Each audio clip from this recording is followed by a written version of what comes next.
Terus, terus, satu, terus,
terus, terus, terus.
Assalamualaikum warahmatullahi wabarakatuh.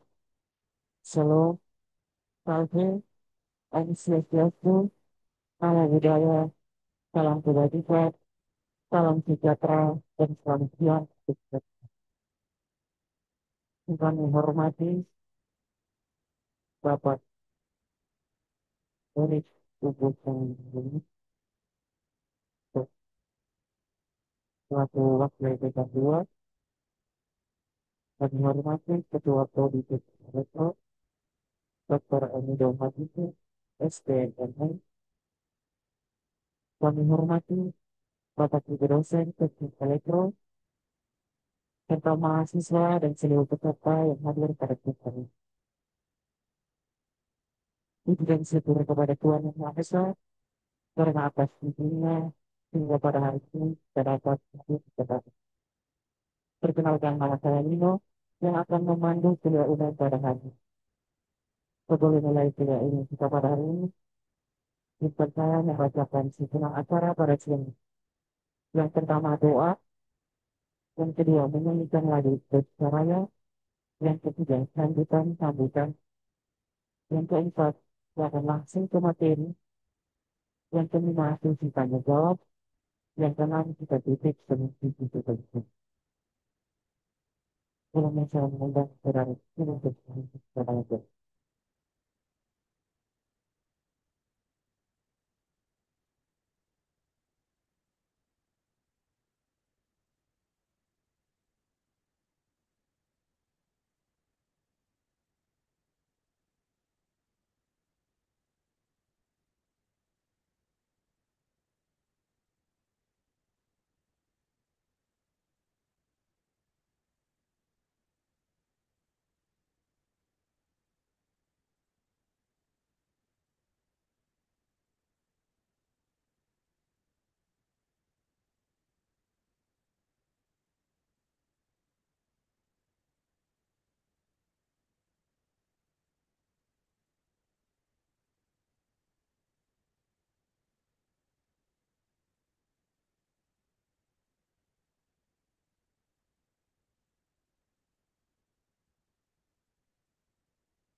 Ya, baik.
Selanjutnya,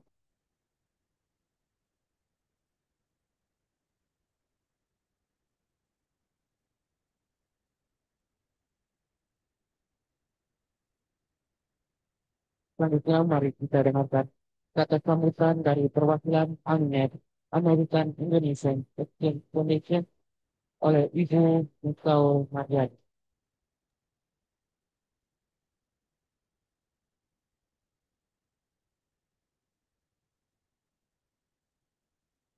Baik, terima kasih banyak. Selamat pagi, rekan-rekan semuanya. Saya Mita dari tim komunikasi Aminef. Dengan senang hati menyampaikan salam hangat dari kami di Jakarta kepada rekan-rekan yang hadir secara langsung di Universitas Nusa Cendana maupun yang bergabung secara daring di berbagai wilayah di Indonesia. Hari ini kita berkumpul pada acara Fulbright Research Presentation, yaitu sebuah program yang didukung oleh Aminef dan dijalankan oleh para peraih beasiswa Fulbright untuk membagikan hasil riset mereka kepada publik. Kegiatan ini merupakan bagian dari komitmen kami untuk mendukung kolaborasi akademik serta mempromosikan riset-riset yang berdampak. Dan kami senang sekali bahwa pada pagi hari ini ada Dr. Jacob Febriadi Nitanel Detan, yaitu peraih Fulbright Visiting Scholar tahun 2024, yang akan memaparkan hasil risetnya di Cornell University dengan judul riset memajukan energi bersih melalui sistem penyimpanan hidrogen berbasis nanoteknologi. Kami senang sekali bahwa pada acara ini Aminef bisa berkolaborasi dengan rekan-rekan dari Universitas Nusa Cendana dan juga Universitas Budi Dharma. Tentu kami mengucapkan terima kasih banyak atas kolaborasi luar biasa ini yang luar biasa ini. Semoga sesi ini bermanfaat dan menginspirasi bagi kita semuanya. Demikian dari saya, terima kasih banyak dan selamat pagi. Saya kembalikan kepada MC. Selanjutnya, kata sambutan oleh perwakilan Fakultas Sains dan Teknik Universitas Indonesia. Sekaligus membuka kegiatan kita pada hari ini.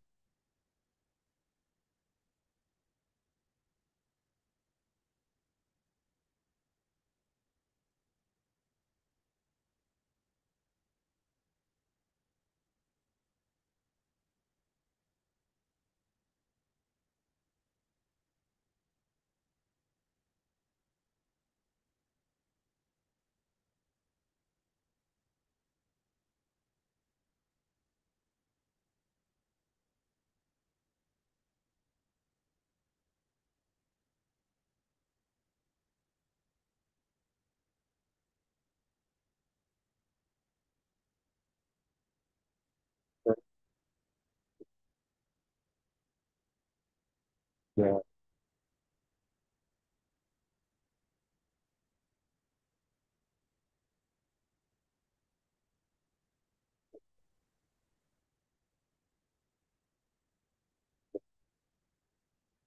karena kalian yang itu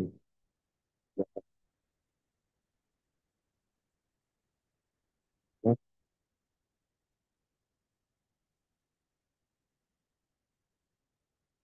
sama maaf ya, jadi bukan juga luar biasa bisa dikaitan dengan juga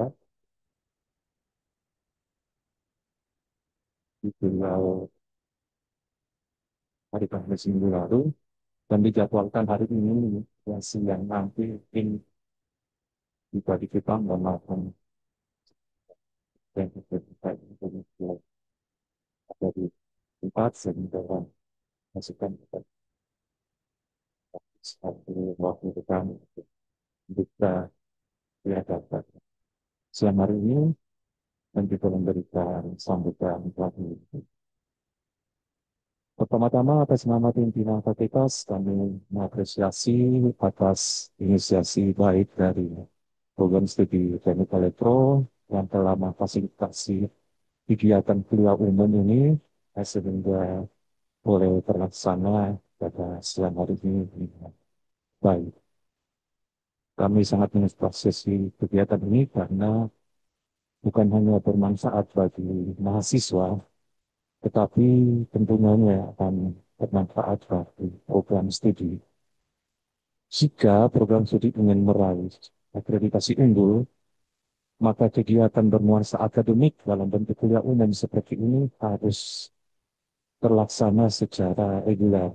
Jadi dia bukan cuma setahun sekali, paling tidak setiap bulan itu ada kegiatan seperti ini, ya, entah dalam bentuk kuliah umum, dalam bentuk sharing pengalaman yang dibingkai dalam webinar ilmiah seperti ini, ya, ataupun kegiatan-kegiatan sederhana yang itu terdokumentasi dengan baik oleh program studi. Ya, dan tuntutan di dalam teknik memang seperti itu. Kalau mau menuju ke akreditasi unggul, kegiatan seperti ini harus rutin dilaksanakan. Ya, sehingga kami sangat mengapresiasi program studi teknik elektro sudah memulai kegiatan ini, sehingga untuk waktu-waktu yang mendatang mungkin bisa ada isu-isu yang lebih menarik, ya, yang tentunya menjawab pertanyaan yang sedang tren saat ini, yang bisa didiskusikan di bawah ditinggal dengan kegiatan-kegiatan ilmiah seperti ini tentu akan bermanfaat bukan cuma untuk mahasiswa tetapi juga untuk program studi.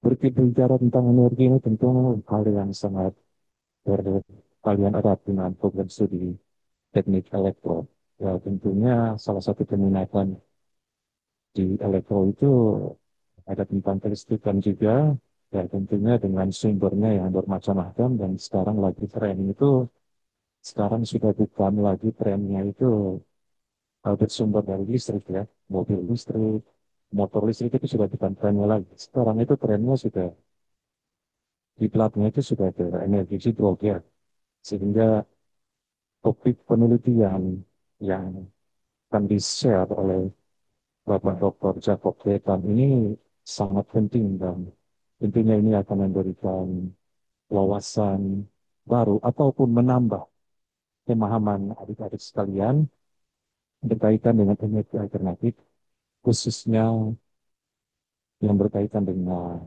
hidrogen, ya, hidrogen sumber dari hidrogen. Tentunya Bapak Dr. Jacob Gaetan, ya, selaku awardee dari beasiswa Fulbright dari Amerika, ya tentunya melakukan riset-riset yang mutakhir, ya, karena memang ini melakukan riset berkaitan dengan studi beliau doktoralnya di Amerika. Tentu kiblat kita untuk energi di sana itu lebih bagus. Banyak hal baru yang tentunya akan dibagikan oleh narasumber kita pagi ini, dan ini bisa menjadi motivasi buat adik-adik sekalian.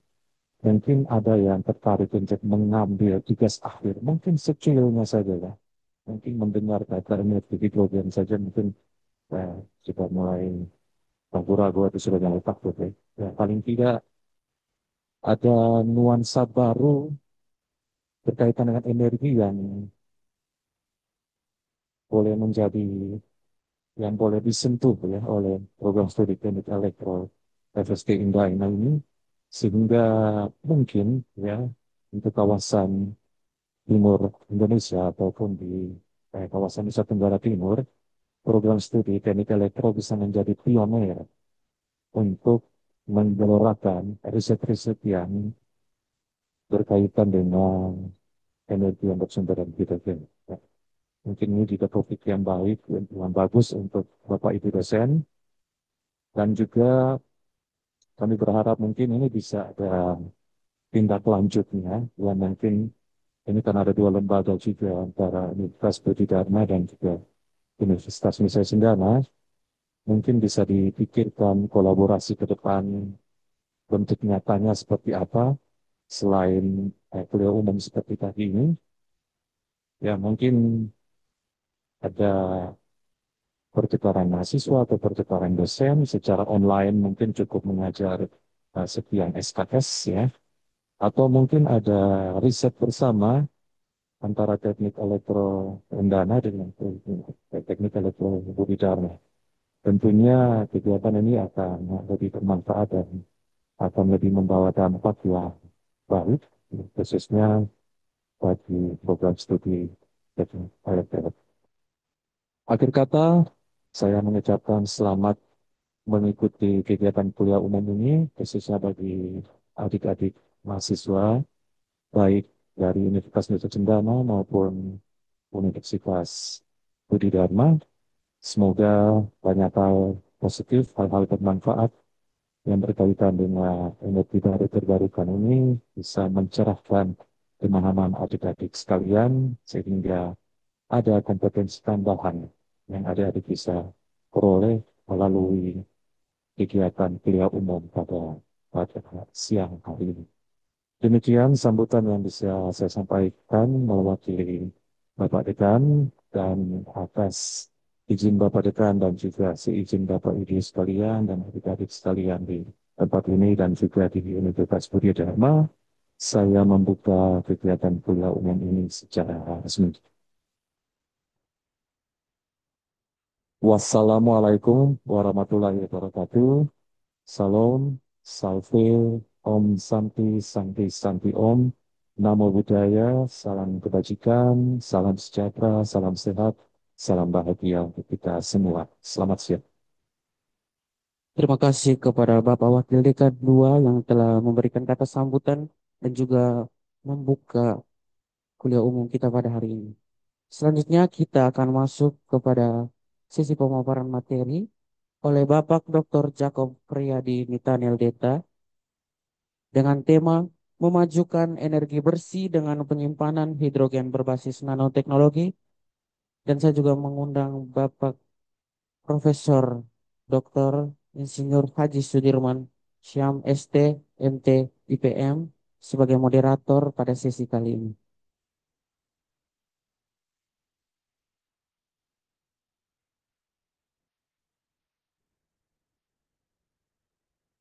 Baik, Assalamualaikum warahmatullahi wabarakatuh.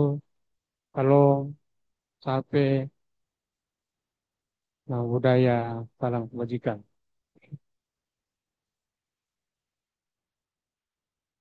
Pertama-tama, kami ucapkan terima kasih kepada Pak uh, presenter, Bapak Dr. Yakob, Dekan. Namun sebelumnya saya ingin uh, memperkenalkan sedikit profil, yaitu Bapak Asosiasi Profesor Yakob Febriadi dan Detan, STMN, SC, PhD.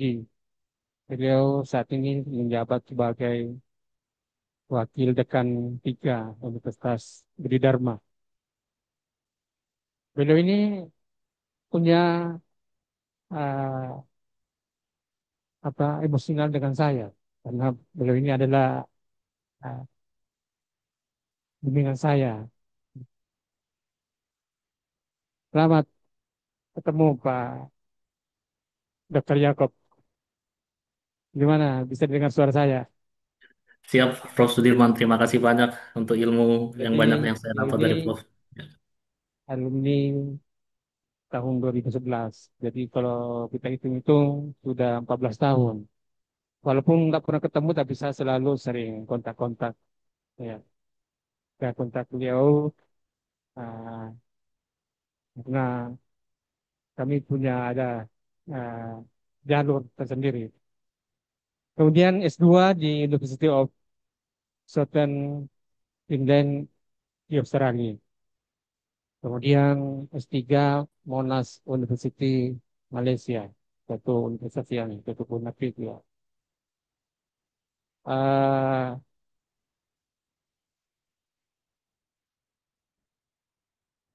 saya juga jadi heran ya, karena beliau ini ada tim tenaga listrik ya. Jadi waktu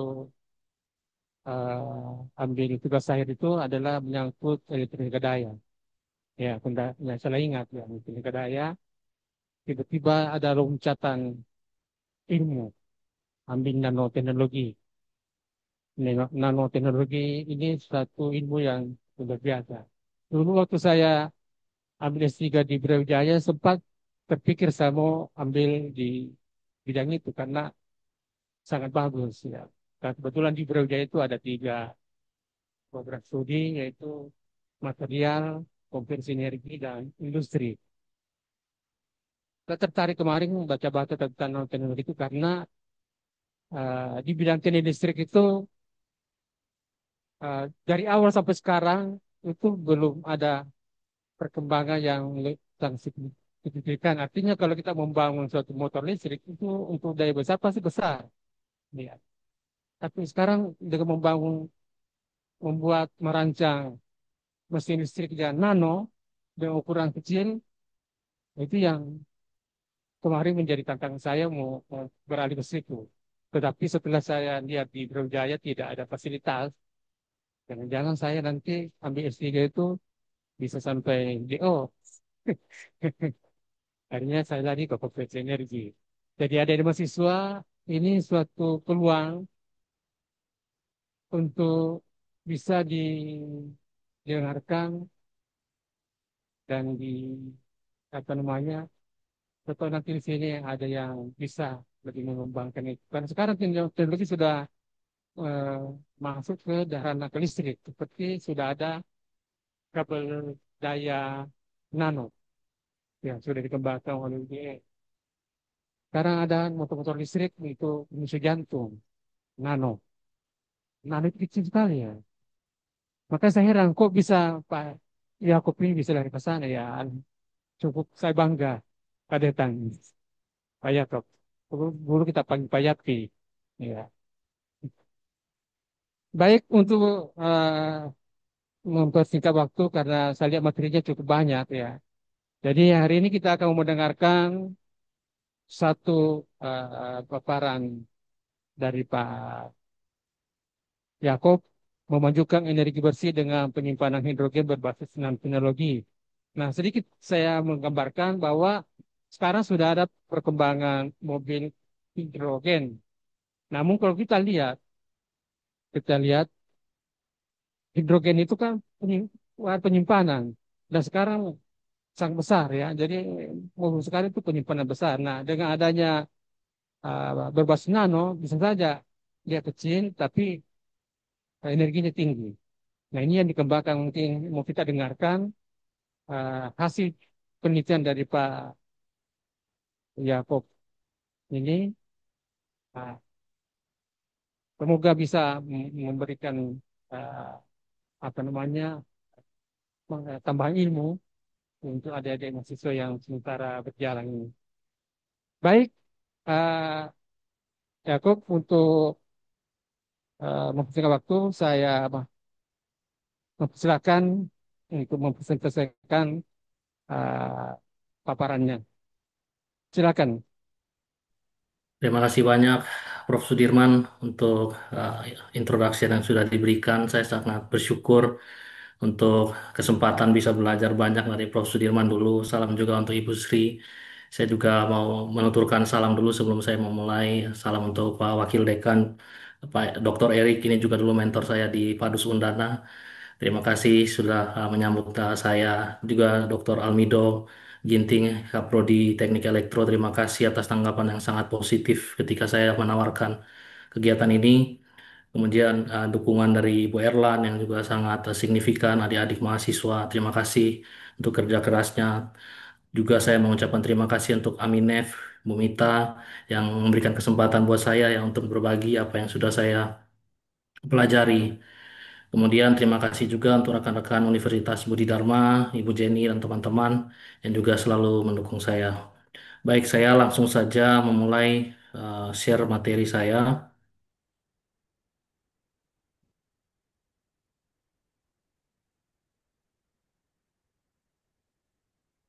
Topiknya sudah disampaikan oleh pihak penyelenggara tadi beberapa kali. Latar belakang dari riset saya itu dilakukan atas motivasi tingkat polusi di kota yang penuh dengan kendaraan umum, kendaraan ya, yang digunakan.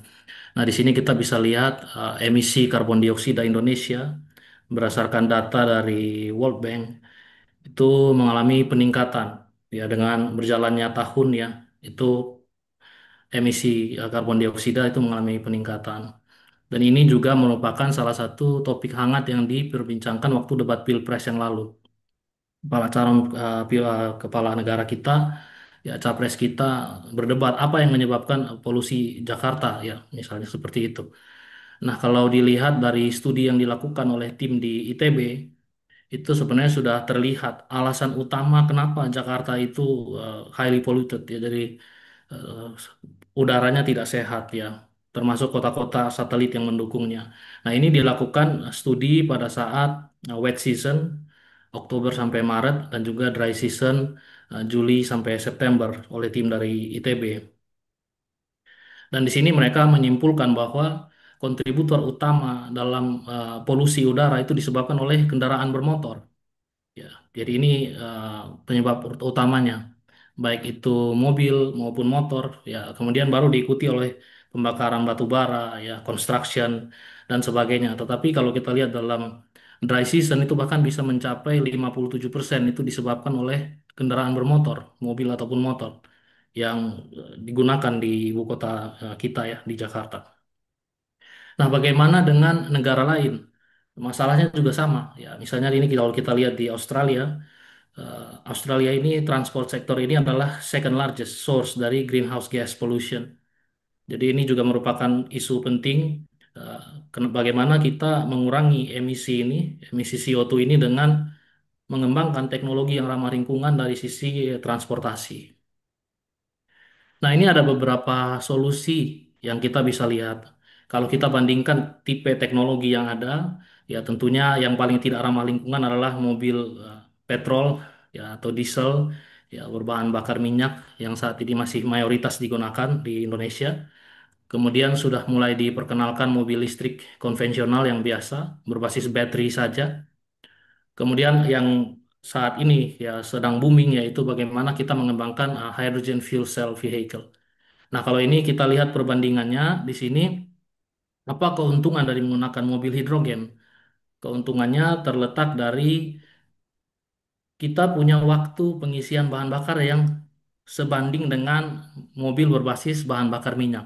Jadi kalau kita lihat di sini time to refuel-nya itu di sini hanya 3 sampai 4 menit, sementara mobil dengan berbahan bakar minyak itu juga sekitar 2 sampai 3 menit ketika kita mengisinya dengan bahan bakar minyak. Sementara kalau kita menggunakan mobil listrik, teman-teman kan harus menunggu. Ya. Kalau kita charging di rumah kita, biasanya ditinggal malam sampai selesai pagi baru dipakai lagi mobil kita. Sementara kalau kita mau berjalan dengan jarak yang cukup jauh, nah ini biasanya yang menggunakan mobil listrik mengalami kendala karena dia harus berhenti untuk charging dalam waktu yang lama. Dan baterai kalau kita menggunakan supercharger itu bisa lebih cepat, tetapi akan mempersingkat usia baterai itu. Nah, untuk itu dari sisi pengisian bahan bakar, hidrogen ini sebanding dengan mobil yang sudah nyaman kita gunakan. Jarak tempuhnya juga jauh. Dan juga kalau kita lihat dari studi yang dilakukan oleh PLN, ya, mereka sudah membandingkan konsumsi energi. Itu kalau kita menggunakan mobil hidrogen itu hanya sekitar Rp270 biaya yang dikeluarkan per kilometernya. Ini lebih murah dibandingkan mobil berbahan bakar minyak dan lebih murah dari mobil listrik kalau kita menggunakan hidrogen. Nah, di Indonesia sendiri hidrogen ini juga sudah disediakan refueling stationnya di Senayan tahun lalu sudah diresmikan. Kemudian hydrogen eh, pembangkitnya ya untuk menghasilkan hidrogen ya. Green Plan-nya itu juga Indonesia sudah punya lebih dari 20 ya. Kalau tidak salah 22 ya, lebih dari 20 jumlahnya. Sehingga Indonesia sebenarnya sudah serius untuk mengarah ke sana. Tinggal bagaimana nanti kita kembangkan teknologi yang lebih advance lagi untuk hydrogen ini. Kenapa saya mengatakan lebih advance? Karena seperti yang tadi Prof. Sudirman sudah sampaikan di awal bahwa kalau menggunakan storage yang saat ini itu size-nya masih besar, cukup berat dan juga itu berpengaruh kepada safety dan harga. Nah, harga ini kalau kita lihat di sini contoh yang ini harganya masih 2 kali lipat ya, 2 sampai bisa 3 kali lipat ya dari mobil listrik biasa. Ya, kenapa? Karena fuel cell teknologi ini teknologi yang cukup mahal. Nanti saya sampaikan kenapa bisa mahal. Ini kira-kira gambaran singkat seperti apa tampilan mobil hidrogen. Diproduksi juga sudah ada oleh Toyota, oleh Hyundai. Nah, sistem kerja dari mobil hidrogen itu pada dasarnya itu ada beberapa parts. Di sini kita punya hydrogen tanks. Nah, hydrogen tanks ini yang menyimpan eh, hydrogen di sini. Ya, dia menyimpan hydrogen. Kemudian kita punya baterai. Ya, baterai ini sebagai penyimpanan excessive energy biasanya dari regenerative braking. Ya, kalau kita ada pengereman regeneratif itu bisa charging ke baterai. Kemudian kita punya electric motor dan kita punya fuel cell stack. Nah, yang paling mahal dari mobil hidrogen itu fuel cell ini. Nah, kenapa bisa mahal? Karena nanti saya jelaskan pada saat slide selanjutnya terkait dengan penggunaan katalisnya. Nah, di sini riset saya sejauh ini fokus kepada tiga area, yaitu saya fokus kepada fuel cell-nya, kemudian saya fokus kepada penyimpanan hidrogennya dan juga kepada eh, battery yang menjadi support dari teknologi ini. Nah, ini cara kerja dari fuel cell atau ke dalam bahasa Indonesia kita sebut sebagai sel bahan bakar.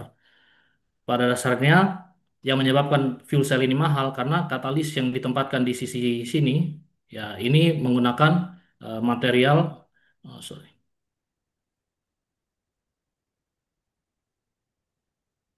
Oke, dia menggunakan material platinum.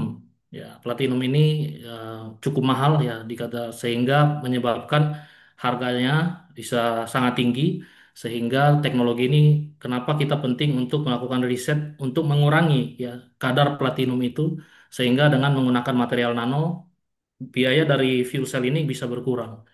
Pada dasarnya kita punya hidrogen yang kita injek ya, fuel in ini adalah hidrogen yang masuk.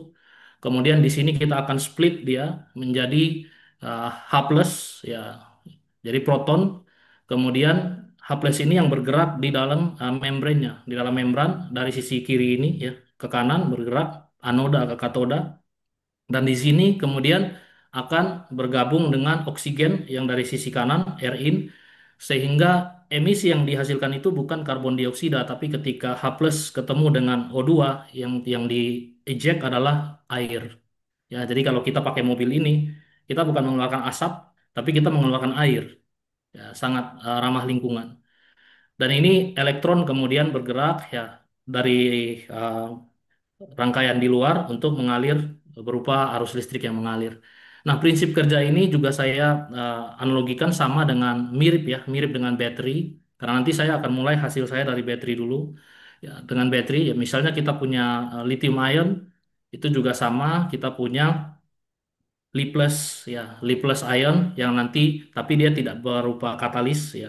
Dia tidak menggunakan splitting katalis tapi dia menggunakan redox reactions sehingga dengan adanya Li plus ion nanti akan dilewatkan oleh electrolyte dan electrolyte yang di tengah kalau baterai ya kalau kita andaikan ini sebagai baterai ini bukannya H plus yang lewat tapi Li plus ya lithium plus ya yang lewat ionnya Li plus dan kemudian elektron tetap bergerak dari rangkaian di luar ya sehingga bisa menyebabkan arus listrik yang mengalir. Nah, kemudian kalau dari sisi baterai, riset saya itu kita mau menggantikan lithium ion saat ini mayoritas masih menggunakan liquid electrolyte. Nah, liquid electrolyte itu sangat eksplosif, sehingga kalau teman-teman melihat bahkan mobil listrik sering kebakar, ya. Bahkan di charging kalau tidak diperhatikan bisa meledak dan itu beberapa kejadian sudah terjadi. Nah, itu kenapa? Karena electrolyte-nya sifatnya liquid, ya, sehingga bisa terjadi ada short circuit di situ dan bisa terjadi explosion. Sementara kalau kita riset ya dengan menggantikannya dengan solid state material, kita bisa melakukan eliminasi potensi ledakan tadi. Nah, ini prinsip kerja dari fuel cell maupun baterai itu seperti itu mirip ya.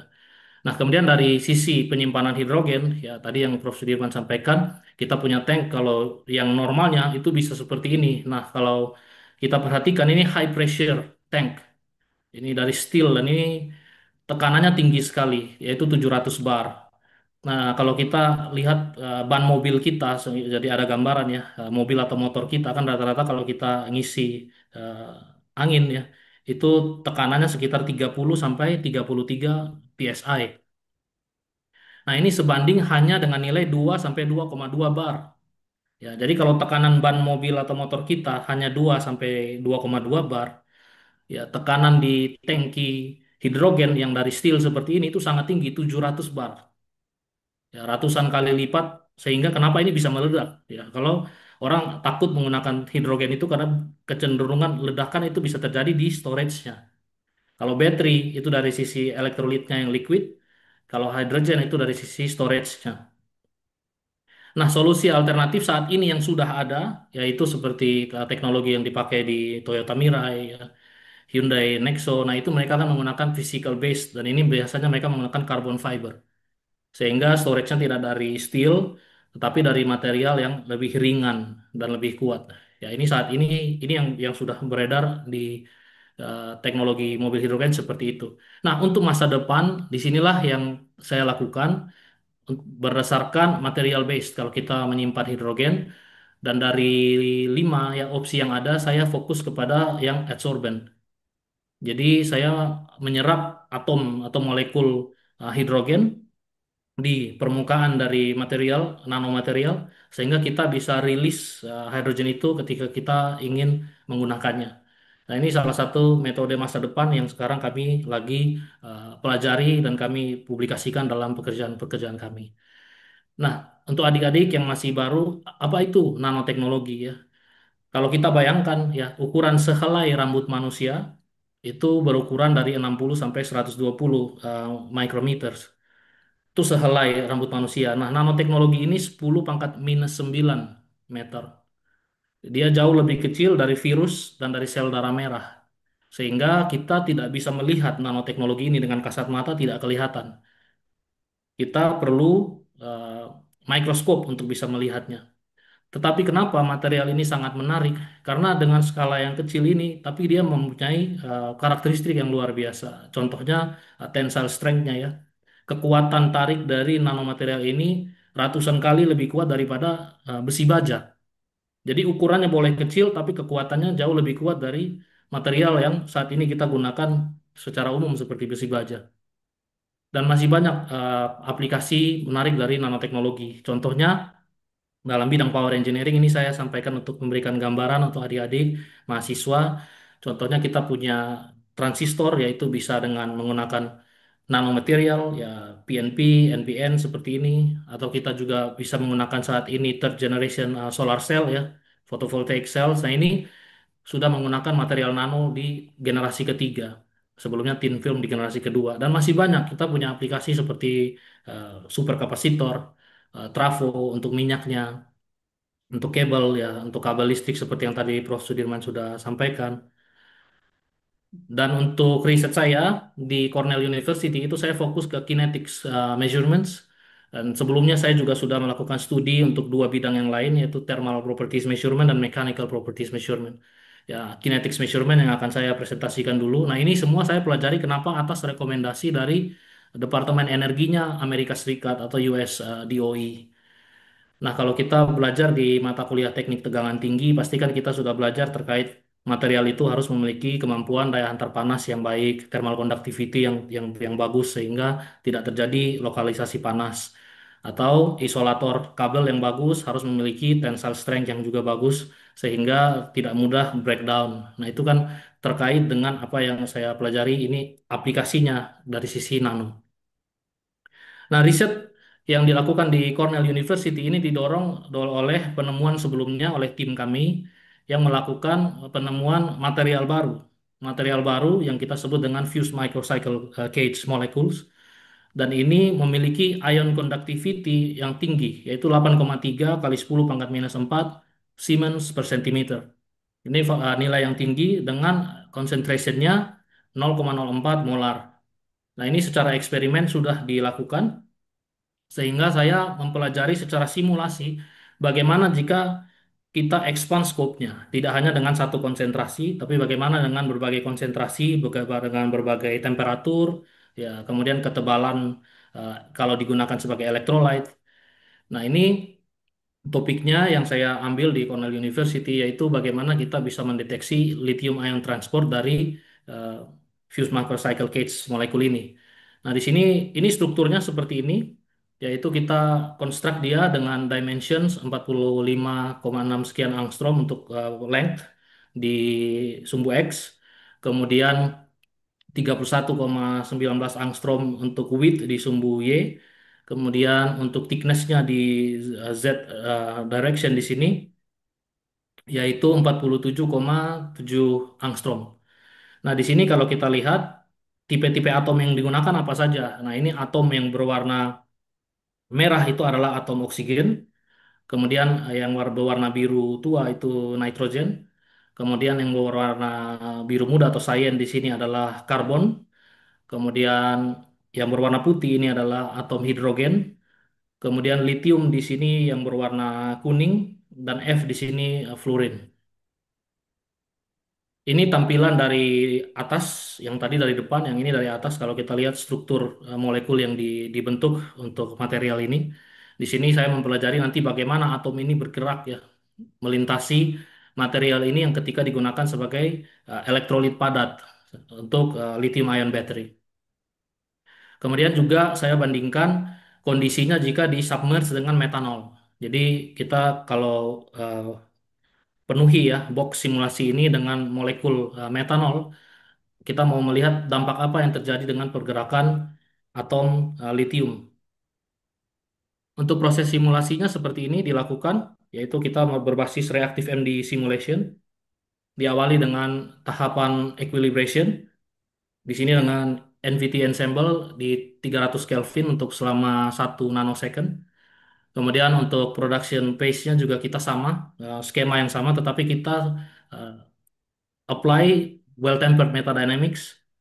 Tujuannya untuk bisa membantu menggerakkan atom Li bergerak melewati local energy minima. Di sini dengan time step 0,25 femtosecond, dan yang kita analisis yaitu diffusion coefficient dan juga free energy surface-nya. Untuk proses analisis sendiri saya menghitung MSD-nya ya untuk melihat nanti diffusion coefficient-nya seperti apa, dan juga menggunakan Nernst-Einstein relation untuk menghitung ion conductivity-nya. Dan ini metode pertama. Metode kedua saya bandingkan dengan transition state theory. Di sini juga saya menghitung energi barrier yang ada dan bisa mengetahui dengan energi barrier yang ada dan jarak yang digunakan oleh atom untuk berpindah dari satu uh, energi barrier ke posisi lokal minima berikutnya itu berapa. Dari situ kita bisa menghitung diffusion coefficient dan kita bandingkan dengan metode berbasis MSD. Nah, yang kita dapatkan itu sangat menarik ya. Jadi kalau kita mempelajari ion conductivity, itu rata-rata kalau saya gambarkan kurvanya yang ditemukan oleh peneliti-peneliti sebelumnya itu linear seperti ini, lurus naik ke atas. Nah, ini ditemukan biasanya dengan electrolyte liquid, electrolyte yang cair. Nah, tetapi kalau teman-teman memperhatikan di sini, kita lihat bahwa bentuknya MSD plot di sini tidak linear seperti ini. Dia berbentuk seperti ini, anomalous transport yang kita observasi. Nah, nanti saya elaborasikan lebih lanjut kenapa. Nah, di sini kita ambil MSD linear plotnya untuk mengambil nilai diffusion coefficient yang di wilayah yang berwarna merah yang saya tandai ini. Kenaikan grafik ini menunjukkan adanya subdiffusive properties dari material ini.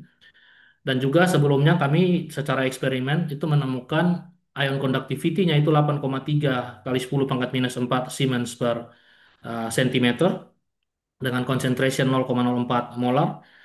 Nah, dengan simulasi ini kita mendapatkan nilai 3,21 kali 10 pangkat minus 3 Siemens per sentimeter untuk sistem berbasis perhitungannya MSD, dan 2,07 kali 10 pangkat minus 6 Siemens per sentimeter dengan sistem TST. Nah, kenapa bisa berbeda? Karena TST ini saya rata-ratakan dari semua kurva ini. Jadi tidak hanya yang subdifusif saja. Sementara kalau MSD kita ambil hanya yang subdifusif dan kita hitung sehingga nilainya lebih tinggi. Nah, kalau kita lihat kenapa bisa bentuknya seperti ini ya, tidak tidak lurus ya, linear seperti itu. Andaikan kita punya atom ya, atom Li ya. Jadi ini lithium, atomnya dari sini ya. Ini binding site A ya, jadi lokasi binding site A. Kemudian kita punya lagi binding site B dan kita punya binding site C. Nah, atom ini ketika dia berpindah ke sini, dia harus melewati energy barrier. Nah, ini yang kalau kita lihat di free energy surface itu ini ya, puncak-puncaknya dari energy barriernya di sini. Ya, titik-titik ini yang mencegah atom itu untuk loncat. Nah, itulah yang membuat hasil dari MSD ini dia berbentuk seperti ini, ada naik turunnya. Ya, anomalous transport. Dia harus menghadapi energy barrier untuk loncat karena dia tidak dibantu oleh liquid untuk bergerak. Dia dalam kondisi kering. Atom ini harus loncat dalam kondisi kering. Nah, dari sini dia akan pindah lagi ke C misalnya ya. Kemudian kita juga mengobservasi bahwa proses perpindahan mereka ini bersifat correlated. Artinya karena ini strukturnya fused microcycle cage, dia tidak bisa berpindah ke satu titik sebelum yang di sini atom yang di sini kalau ini adalah atom satu, ini adalah atom dua misalnya ya. Sebelum atom dua ini pindah ke sini ke posisi yang di C, maka atom satu tidak bisa pindah ke posisi atom dua. Dia nunggu correlated movement. Nah, itu yang menyebabkan adanya naik turun dari MSD plot. Nah, ini juga kita temukan menarik dari sisi meningkatkan konsentrasi Laplace-nya. Nah, ketika kita tingkatkan konsentrasi Laplace, itu dengan nilai ini ya 0,03 kita naikkan sampai 0,09 itu terdapat kenaikan ion conductivity. Jadi dia dengan semakin banyak atom yang diintroduce ke dalam struktur ini, semakin banyak atom yang dapat membawa charge ya muatan listrik sehingga terjadi peningkatan ion conductivity. Tetapi ketika sampai kepada titik ini dan berlanjut kepada titik selanjutnya dengan concentration 0,12, nah ini dia mengalami penurunan ion conductivity. Nah, kenapa bisa terjadi? Karena semakin banyak atom yang ada di dalam solid electrolyte ini, mereka memperebutkan tempat yang sama. Ya, jadi kayak rebutan duduk ya. Kita mau duduk di tempat yang sama. Nah, itulah terjadi ketika terlalu banyak lithium atom. Nah, semoga ini bisa memberikan uh, useful insights untuk developing battery ya. Kalau kita mengembangkan battery solid state ya. Uh, dan dia menggunakan material ini. Jadi kita tahu concentration yang kita harus kita variasikan itu seperti apa. Nah, penemuan kita juga kita bandingkan dengan MSD plot dengan peneliti yang lain ya ketika mereka mempelajari solid state electrolyte juga ya. Tipenya berbeda dan mereka juga menemukan hal yang sama seperti ini ya. Ya, ini juga MSD plot mereka. Jadi ada naik turun dan ada subdivisive partnya. Dan ini rata-rata ditemukan dengan jurnal yang high impact-nya sangat tinggi karena mereka melihat hasil ini tidak umum. Nah, untuk proses simulasinya, saya simulasikan yang pertama ini 2.738 atom. Ya, untuk teman-teman yang MD simulation pasti tahu ya, bagaimana kita studi jumlah atom mempengaruhi kita dalam komputasi. Dan juga saya menggunakan jumlah prosesornya itu 40. Jadi saya running paralel 40 prosesor atau CPU running bersamaan. Ini dengan wall time-nya sekali simulasi itu 51 jam ya, 21 menit 7 detik. Ini menggunakan supercomputer HPC di Cornell University. Nah, kalau kita lihat simulasinya, kalau di sini ya, dari video ini, teman-teman bisa melihat atom Li berwarna kuning ini, dia loncat ya, yang berwarna kuning ya, berpindah-pindah posisi. Nah, seperti itulah Li ini bergerak ketika ada di solid state electrolyte. Prosesnya jumping dari satu binding site ke binding sites berikutnya. Nah, di sini juga kita bisa lihat MSD plotnya ketika kita tingkatkan ya konsentrasinya pada 300 Kelvin. Di sini yang berwarna merah ini yang subdiffusive regionnya dan itu sebanding dengan free energy surface-nya.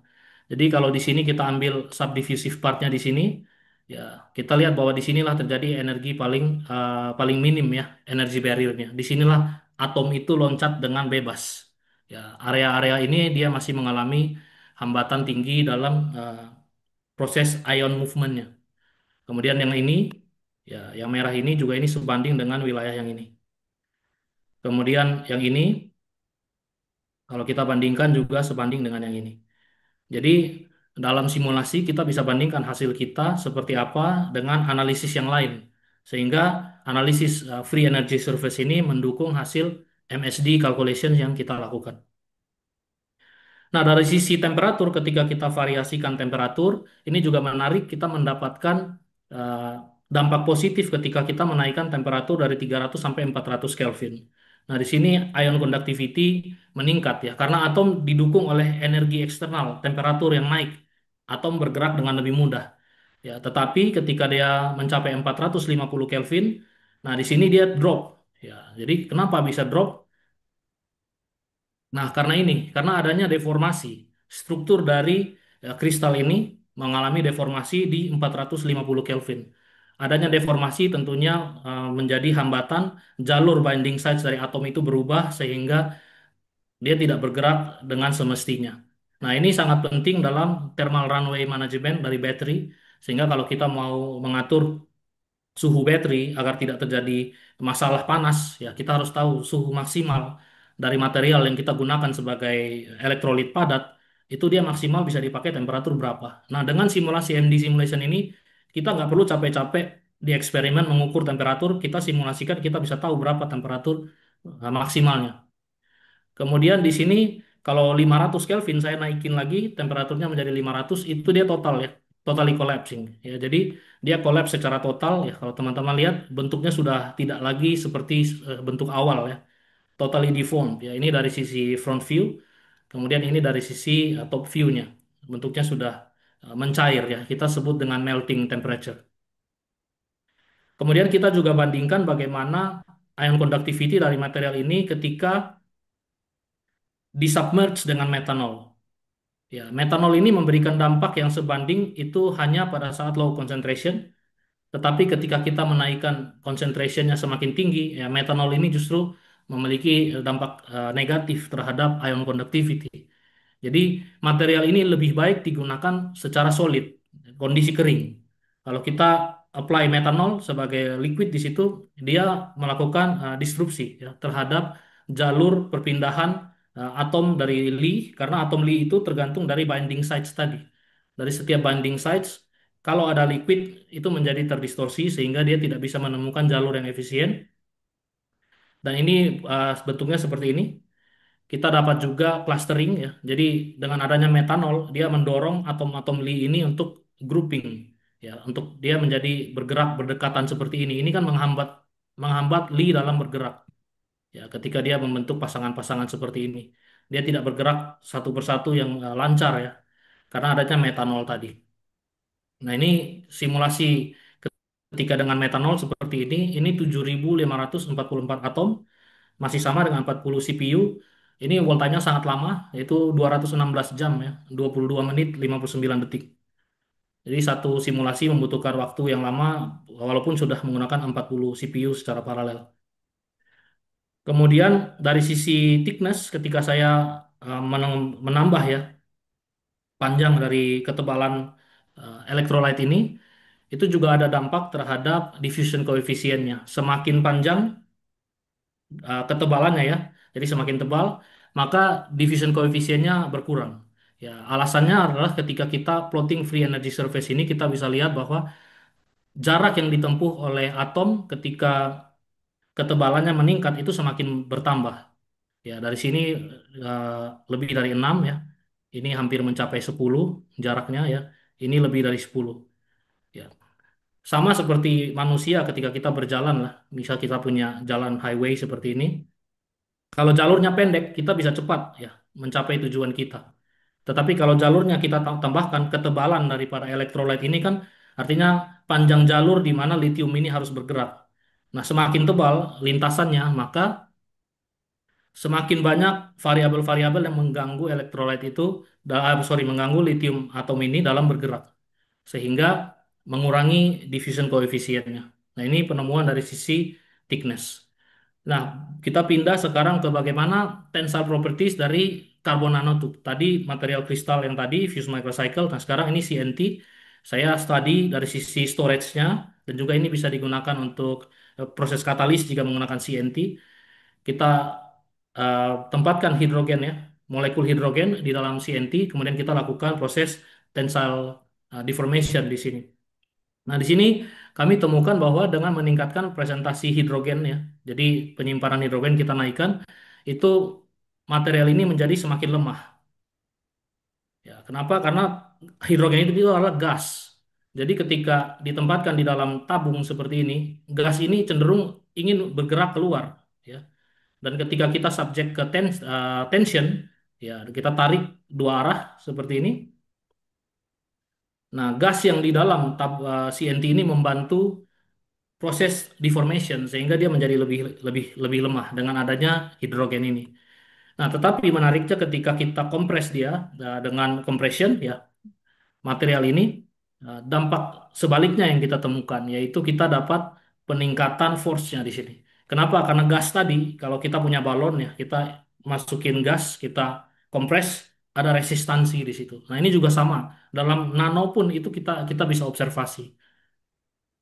Nah, hal yang sama juga kita temukan pada saat kita melakukan torsional properties measurement, ya kita twist ya tabung CNT ini semakin banyak hidrogennya, kita lihat bahwa yang di paling bawah ini yang konsentrasi hidrogennya paling banyak, dia stress konturnya lebih tinggi ya. Jadi dia bisa mengalami stres di sini yang berwarna merah itu lebih tinggi nilainya dalam GPA dibandingkan dengan yang kosong ataupun yang diisi dengan konsentrasi yang lebih lebih rendah. Nah, dari tadi saya pelajari dari sisi tabung 1D CNT, kemudian ini saya explore dari sisi 2D-nya, nanosheet ya dalam bentuk lembaran kertas. Dan di sini saya kombinasikan antara HBN, ya hexagonal boron nitrate, dengan grafin itu dihybridkan. Kemudian saya tempatkan hydrogen on the top of nanosheet ini. Ya, di sini saya ingin melihat apa yang terjadi ketika kita store hydrogen dengan sistem seperti ini. Nah, di sini kita bisa lihat bahwa ketika material ini tanpa diberikan hidrogen yang berwarna kuning, ya dia mengalami patah ya, fracture di bagiannya hexagonal boron nitrate. Ya ini memang seharusnya seperti itu karena kalau kita tahu lihat dari sisi chemistry-nya, ikatan atom hexagonal dan boron ini dia lebih panjang dibandingkan karbon. Karbon dan karbon. Karbon dan karbon ikatan atomnya lebih pendek. Dan dalam chemistry, semakin pendek ikatan atom, semakin kuat material itu. Dan di sini grafin tidak mengalami fracture ketika kita tarik ini ke dua arah. Jadi deformasinya kita tarik ke situ, ya ke kiri dan ke kanan ya. Patah di sisi HBN. Tetapi ketika kita introduce hydrogen di sisi karbon, bagian yang paling kuat, ya ini kan bagian paling kuatnya kita tempatkan hidrogen hanya di situ ya. Sekarang fracture-nya berpindah. Ya, perpindahan fracture-nya ini berpindah ke sisi karbon. Disinilah lokasi deformasinya. Kemudian kalau kita sebelum deformasi pun kita berikan hidrogen, itu sudah terjadi rippling ya, dia seperti bergelombang, tidak lagi lurus seperti sebuah kertas. Nah, ini fenomena ini terjadi karena adanya hidrogen ini kita mengalami transisi sp2 to sp3 transition. Ya, hybridization. Nah, ini yang menyebabkan lemahnya atom karbon to karbon ikatan bondingnya di situ. Nah, setelah mempelajari tadi, kemudian saya juga mempelajari bagaimana mechanical properties dan thermal conductivity, ya, karena kita penting untuk studi kemampuan thermalnya juga. Nah, ini dari material borofane. Kalau tadi kita tempatkan hydrogen atom di atas dari hexagonal structure atom. Nah, kalau ini saya tempatkan mereka bukan di atas tapi sebagai jembatan. Sebagai jembatan ya membentuk banana bond di sini antara boron dan boron. Boron dan boron atom. Kemudian kita lihat dampaknya seperti apa. Nah, di sini terbalik dari sistem yang tadi ketika ditempatkan di atas, justru adanya hidrogen di sini menambahkan kekuatan yang modulus dari material ini. Ya. Di sini kita bisa lihat dari borofane ini yang adanya hidrogen, kalau borofin itu yang tanpa hidrogen. Nah, di sini adalah penemuan penting bagi kita untuk proses perancangan energy storage. Kita bisa tahu sekarang, oh untuk storage-nya hidrogen harusnya ditempatkan seperti apa. Ya, jadi tidak on the top tapi as bridges ya sebagai jembatan. Nah, ini thermal conductivity juga kami pelajari di sini. Borofin ya dan dibandingkan dengan hidrogen, ya ini ada peningkatan thermal conductivity. Jadi hidrogen memberikan dampak positif terhadap borofin ini ketika diberikan hidrogen sebagai jembatan dan adanya vacancy defect juga tidak terlalu berpengaruh terhadap thermal conductivity-nya. Ya, dengan nilai di atas 20 watt per meter Kelvin. Kemudian nanomaterial berikutnya yang juga saya pelajari ketika kita tempatkan hidrogen di dalam boron nitrate nanotube ya. Kalau tadi sisinya bentuknya seperti kertas, ini seperti tabung tapi boron nitrate nanotube dan juga dikombin dengan CNT karbon nanotube. Nah, ini dihibridkan ya, dikombinasikan untuk kita lihat bagaimana kalau dikombin dampaknya seperti apa. Dan juga Saya membandingkan dalam MD simulation, keakuratan simulasi itu sangat bergantung dengan interatomic potential yang dipakai. Di sini reaksi FF yang sangat advance dibandingkan dengan Tersov yang simple. Dan di sini terlihat bahwa thermal conductivity dari Tersov itu bisa memprediksi nilai lebih tinggi, baik itu untuk boron nitrate nanotube maupun karbon nanotube. Sementara reaksi FF dengan nilai yang lebih rendah, karena reaksi FF ini memperhatikan charge dan berbagai interaksi yang tidak dipertimbangkan oleh Tersov. Dan untuk trennya, semakin tinggi karbon nanotube itu semakin tinggi thermal conductivity. Jadi kemampuan kemampuan material ini dalam mengantarkan panas ketika kita misalnya aplikasikan dalam elektronika, ya material harus mengantarkan panas dengan baik. Nah, maka kalau kita bicara nano, kita harus lebih banyak menggunakan karbon nanotube dibandingkan boron nitrate nanotube. Karena boron nitrate nanotube tidak mengantarkan panas sebagus karbon nanotube dari hasil simulasi ini. Nah, ini juga saya coba simulasikan bagaimana kalau kita tempatkan hidrogen di atas ya hexagonal boron nitrate untuk lihat apakah sama dengan grafin. Ternyata sama ya. Ketika kita tempatkan di atas itu ada penurunan ya thermal conductivity ketika kita gunakan hidrogen di bagian atas ya. Dan ini juga kita studi bagaimana dampaknya dengan perubahan temperatur. Ketika kita menaikkan temperatur, itu juga ada penurunan dari thermal conductivity. Kenapa bisa menurun? Karena kalau dalam sistem ion conductivity tadi, temperatur yang tinggi mendorong atom bergerak dengan lebih mudah, ya, tetapi juga terjadi phonon scattering. Ya, phonon scattering itu atomnya bergerak mencar, dia tidak ke jalur yang linear. Nah, itu yang menyebabkan penurunan dari sisi thermal conductivity-nya.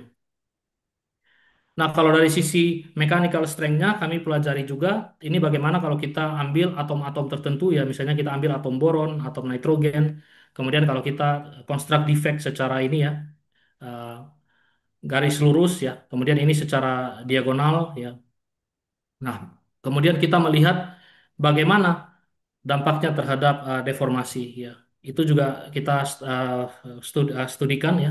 Di sini kita lihat bahwa ketika ada proses deformasi dengan berbagai tipe vacancy defect di sini terjadi penurunan ya kekuatannya dari paling lemah yaitu yang ketika kita oh, sorry ya, Aku meriksa. Nah, oke. semua Ya yang paling lemah yang ini ya hasil yang paling lemah dengan struktur defect seperti ini ya circumferential karena kalau kita tarik itu dia dia patah di tengah itu ya dibandingkan dengan diagonal diagonal dan yang seperti ini. Kemudian dari sisi bentuknya, dari eh, Tersov itu lebih akurat dari sisi nilai, tetapi tidak akurat dari sisi bentuk deformasinya. Ya, kenapa? Karena React CFF itu bisa melihat hasil yang lebih real dengan brittle failure. Sementara kalau Tersov di sini kita lihat ada ductile failure di sini, dan ini tidak realistis dan tidak sesuai dengan eksperimen yang telah dilakukan. Jadi dari sisi keakuratan lebih akurat kalau kita gunakan React FF di sini.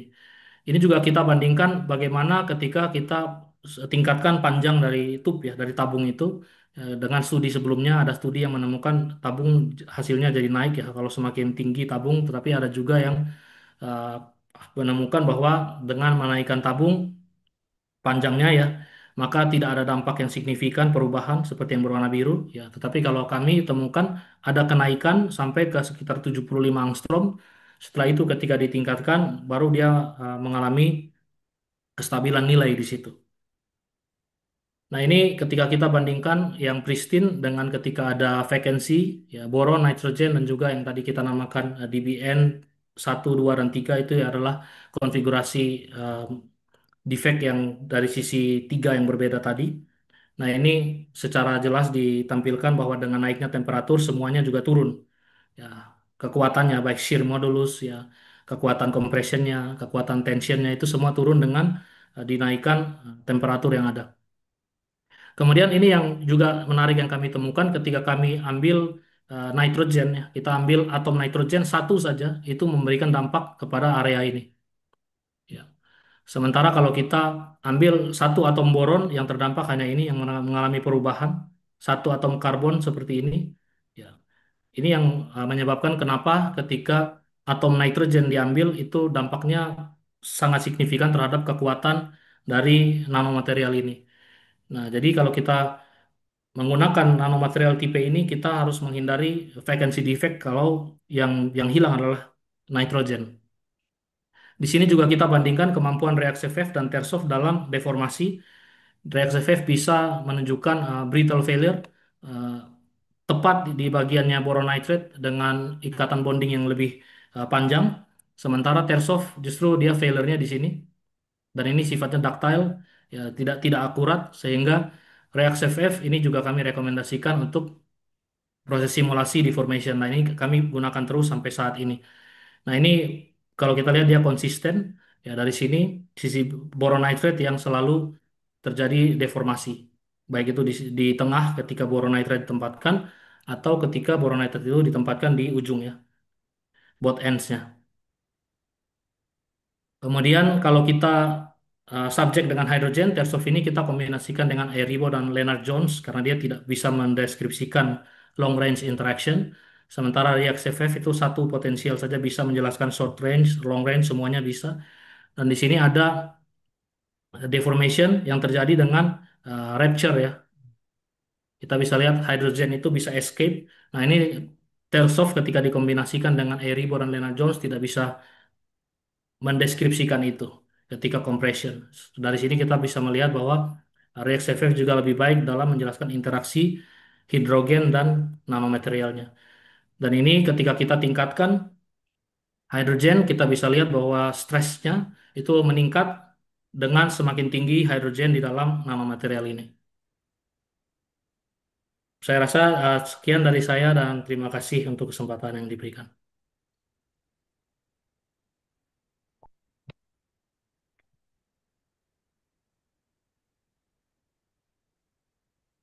Oke, baik. Eh, Pak Dr. Yakob sudah mempresentasikan hasil objeknya. Namun sebelum saya lempar ke forum, saya ingin menambahkan bahwa Pak Dr. Yakob ini selain dosen juga sebagai peneliti yang di mana dalam penelitian itu banyak tentang nanoteknologi, tentang energi hidrogen, penyimpanan energi dan elektronika daya. Selain itu, beliau juga adalah merupakan reviewer jurnal internasional berprestasi di berbagai jurnal seperti Material Today Chemistry, IEEE Transaction on Power Electronics, International Journal of Hydrogen Energy, dan Scientific Report. Dan kemudian juga saya pernah minta dia sebagai reviewer di jurnal Media Elektro. Nah, jadi mereka juga reviewer kita di jurnal Media Elektro. Baik, saudara informasi Pak Dr. Yakob bahwa pada hari ini kita uh, melakukan dua uh, model, ada daring, ada luring. Nah, sementara daring itu sekitar 50-an peserta dan yang luring sekitar 70 peserta. Yang itu cukup banyak yang menjadi peserta pada hari ini baik dari Undana maupun dari Universitas Udayana. Oke, mungkin eh, ada yang terbesit apa yang mau ditanyakan pada peserta baik luring dan daring. Saya akan buka section 3 hanya. Pertama,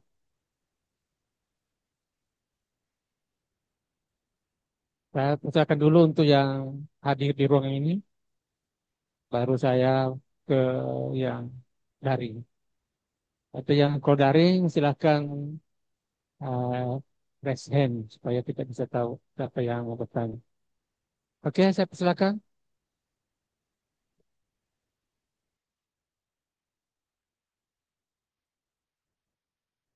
Ada?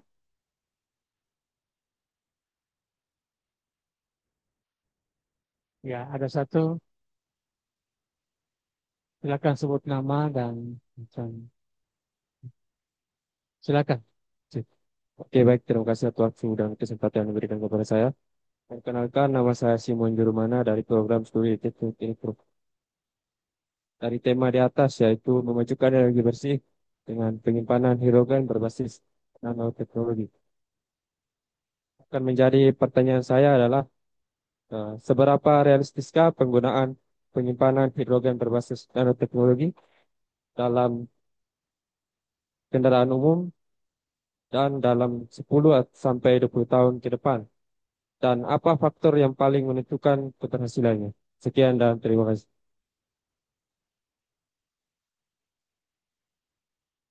Baik, apa masih ada kita atau langsung dijawab dulu?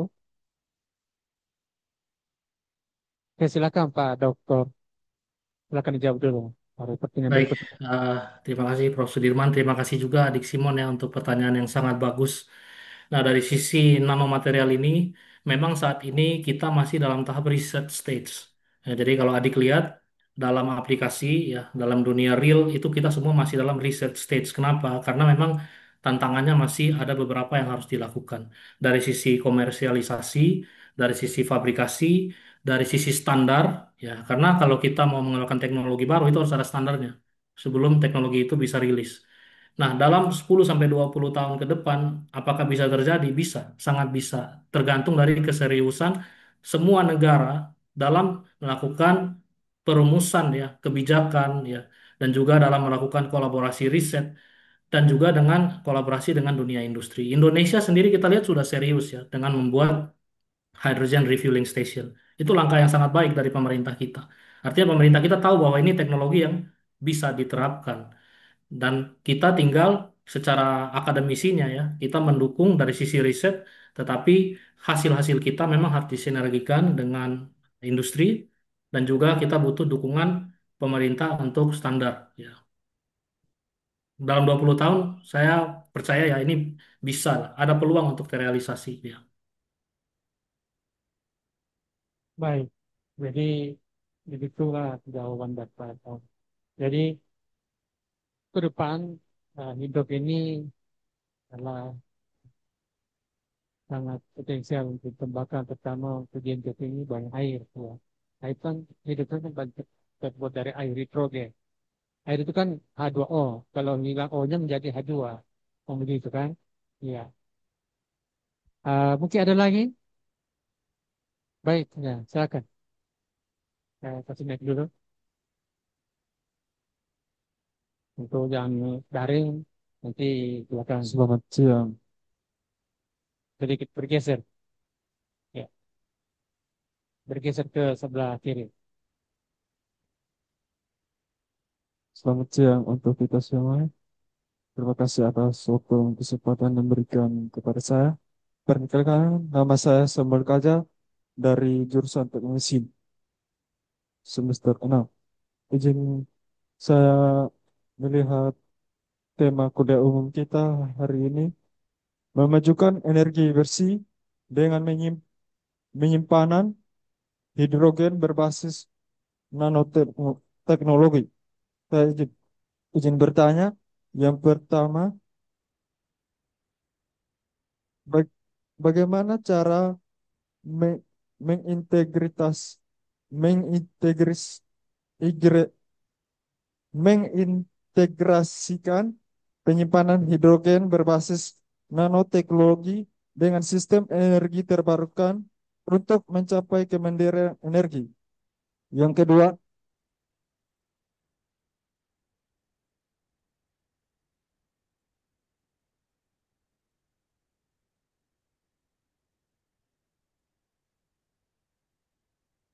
apa saja metode yang dapat digunakan untuk mengukur kinerja penyimpanan hidrogen berbasis nanoteknologi? Sekian saya kembalikan. Baik, wah, mungkin langsung dijawab Pak Dokter Wakop. Silakan. Baik, terima kasih Adik Samuel. Yang pertama saya jawab terkait cara integrasi ya nano ini dengan sistem energi terbarukan. Yang paling mudah untuk diintegrasikan adalah nano ini kita terapkan dalam energy storage. Ya, karena energi terbarukan itu sifatnya rata-rata intermittent. Ya, kalau teman adik-adik tahu ya kalau kita solar cell ya ada matahari kita punya energi, tidak ada matahari kita tidak punya energi. Ya, maka kita harus menyimpan energi itu ketika dia lebih. Ya, atau ketika kita ada pembangkit-pembangkit tenaga air ya, itu juga kita bisa gunakan untuk kita store. Nah, store-nya di mana? Di baterai. Dan baterai ini juga kita bisa gunakan nanomaterial seperti yang tadi saya sampaikan. Dengan adanya nanomaterial ini, tentunya akan bisa meningkatkan safety dari baterai itu. Jadi kalau proses integrasi yang paling mudah kita gunakan itu dengan baterainya, energy storage. Kemudian apa saja metode untuk mengukur kinerja ketika digunakan untuk penyimpanan hidrogen? Tadi ada tiga yang sudah saya sampaikan. Kita mengukur yang pertama adalah ion conductivity, bagaimana kemampuan material itu dalam mengantarkan ion, ya karena itu adalah inti dari bagaimana elektron itu dihasilkan. Elektron itu dihasilkan tentu harus ada pergerakan ion di situ, harus ada pergerakan proton. Dan dari situ itu pengukuran pertama. Pengukuran kedua, kita harus bisa mengukur seberapa kuat material itu. Nah, dari situ yang tadi saya sampaikan bahwa kita mengukur dari sisi tensile strength, compressive strength, torsional strength. Kemudian, yang berikutnya apalagi yang kita harus ukur? Kita harus ukur kemampuan dalam menghantarkan panas. Karena penyimpanan hidrogen itu sifatnya juga bisa menciptakan panas. Ya, dalam proses adsorptionnya. Ya, ada reaksi endotermik dan eksotermik. Di situ yang terjadi ya. Sehingga dengan adanya kita mempelajari kemampuan menghantarkan panas, kita jadi tahu seberapa efektif penyimpanan hidrogen itu. Ya, demikian ya jawaban dari saya, Prof. Baik, bagaimana? Masih ada yang ini? Untuk saya tahan dulu ya, karena ada beberapa yang daring juga sudah dari tadi resen. Jadi mungkin kita simpan dulu yang luring di ruang ini. Saya persilakan dulu yang sebentar angkat tangan ini, Rizal Sinaga. Ya, saya persilakan Rizal Sinaga untuk memberikan pertanyaan. Terima kasih, Pak. Suara saya jelas, Pak ya? Jelas-jelas, Pak. Ya, Dengar, perkenalkan Pak. dengar. Perkenalkan Pak, nama saya Rizal Sinaga. Saya dari Institut Teknologi Dell di Lagopoti di Toba, Samosir. Jadi saya di Prodi Teknik Metalurgi. Sebelumnya saya juga riset menarik yang dibawakan Pak Jacob. Sebelumnya riset saya juga mengerjakan MD simulation dengan thermal energy storage. Jadi pakai enkapsulasi, microenkapsulasi dengan MD simulation gitu ya. Dengan menggunakan software LAMS. Jadi menarik apa yang disampaikan Pak Jacob. Tadi saya berpikir sih dengan force field yang digunakan Pak. Jadi ada dua tadi ya, Reax force field dan Tersov gitu Pak ya. Ya, Secara mekanikal tadi Pak Jacob udah jelaskan lebih memilih Reax force field karena uh, deformasinya lebih banyak di boron nitride Pak ya dibandingin dengan di carbon nanotube gitu ya Pak. ya, Nah, secara thermal tadi besar sekali Pak nilai thermal conductivity-nya antara reax profile dengan si apa si Tersov-nya. Nah, ya, justifikasinya kira-kira dari Pak Jacob sendiri milih yang mana Pak dan apa kira-kira justifikasinya Pak? Kira-kira itu Pak dari saya Pak. ya, ya, terima Baik, kasih, langsung Pak. dijawab Pak Yakub. Ya, saya langsung jawab saja. Kalau dari sisi thermal lebih akurat Tersov, Pak. Dari sisi thermal ya. Karena kenapa Tersov itu kan dia simple, dia tidak integrasikan di situ charge antara atom. Dia non charging potensial kan. Ya, sementara kalau React FF dia consider charge dan ketika kita mempelajari thermal kita injek panas, ini cukup berdampak signifikan terhadap kemampuan potensial itu dalam memprediksi nilai asli daripada thermal conductivity. Ya, jadi dengan adanya fonon tadi Pak, jadi energi tambahan itu yang menyebabkan reaksi FF ini kurang akurat dari sisi nilai magnitude saja. Ya, dari sisi magnitude dia kurang akurat. Sehingga kalau kita bicara thermal conductivity memang jika dibandingkan Tersov, Tersov lebih lebih akurat ya dari sisi thermal conductivity. Jadi memang interatomic potential ini ada plus minus dalam studi mana yang kita pakai. Ya. Bisa nanya lagi Pak? Boleh, Ya, silakan. silakan Pak Rizal.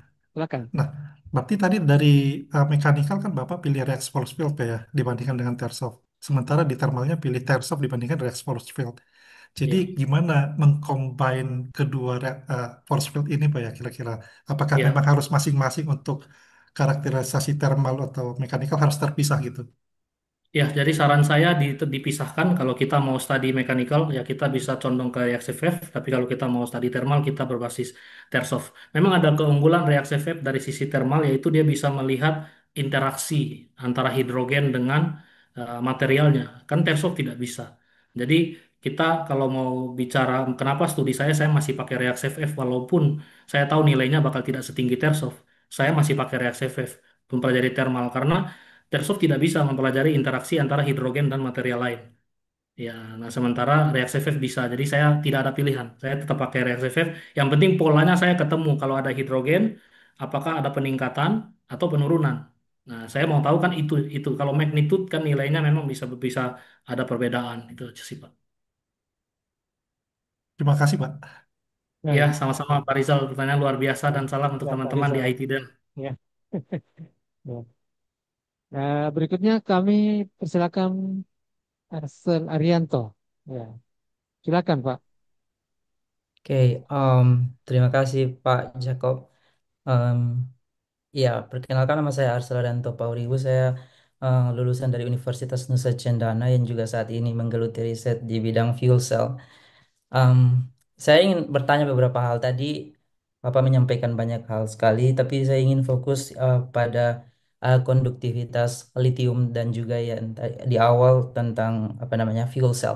Di konduktivitas lithium itu tadi Bapak menyebutkan ada intervensi atau penambahan metanol yang di situ menyebabkan lithium itu ion lithium itu mengalami grouping. Itu mekanismenya seperti apa? Bagaimana peran metanol sebenarnya membuat dua partikel yang bermuatannya sama-sama positif, kemudian apakah di situ terjadi perubahan energi potensial, kemudian terjadi grouping antara kedua partikel itu. Kemudian juga izin Pak, saya nambah pertanyaan yang kedua itu, Pak menyebutkan ada deformasi kristal material lithium pada suhu 400 50 Kelvin. Itu mekanismenya seperti apa? Apakah melibatkan em, apa namanya dislokasi satu dimensi misalnya seperti screw atau edge dislocation. Mungkin Pak bisa uh, memberikan penjelasan supaya mungkin minimal saya bisa lebih memahami. Yang terakhir Pak, tadi Pak di awal sedikit menyinggung soal fuel cell, proton fuel cell dan penggunaan platinum. Ini juga menarik Pak sebagai apa namanya katalis, penggunaan katalis platinum di situ. Ya, ini memang isunya material eh, katalis platinum ini ya mahal.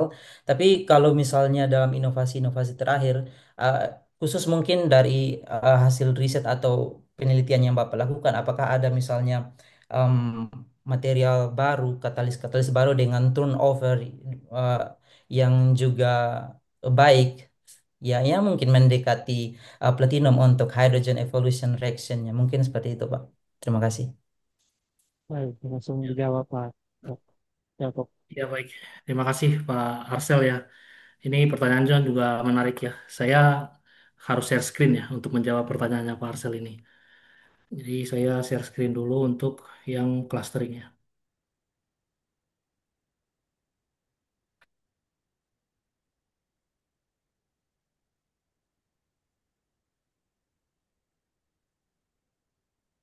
Ya, nah kalau kita perhatikan kenapa metanol ini berdampak ya terhadap perubahan proses perpindahan ion.